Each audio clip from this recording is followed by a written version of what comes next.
as was said in the preface the first time and also the second, that it's an open work in the way Eco talks about it, in the sense that readers make something else out of it. I mean, it's the way people used it in part that, and although somewhat independently, that work in aesthetics was generated to give rise to the second edition and so on. So it has that open-endedness, and I think that captures a difference of generation. I mean, I can see in my own students that there are people who learn art theory, they learn art, they learn aesthetics and so on, and they know and the anti-aesthetic, which has a long history, is part of history, right? It's an integral part of it, but it's not something one has to stick to either, right? I mean, they're much more open to taking it further, not in a going back to.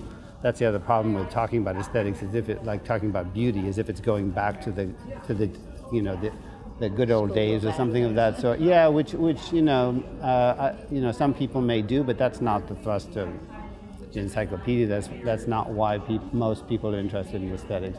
They're using it in very rich ways. I mean, feminist theory was also very critical of aesthetics at a certain point, because they saw the history of aesthetics, rightfully at times, as having perpetuated a certain view that was exclusive. And then the question is, okay, can you do aesthetics? Can you even talk about things like autonomy in a way that's not exclusive, right? And then you say, well, it turns out in the history of aesthetics, there were people all along, right? They were sort of minor figures. So you get this notion of minor literature running through the history of aesthetics, where some of the themes that people were raising now to reject aesthetics were very much part of the history of aesthetics.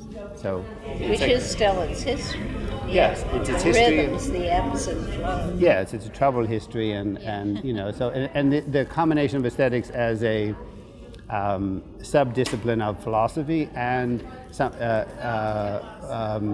that goes back to Baumgarten and so on. But then there's also the broader notion of aesthetics today has more to do with the fact that people just take the word aesthetics in its more etymological sense as sensation or perception, not necessarily having to do with art.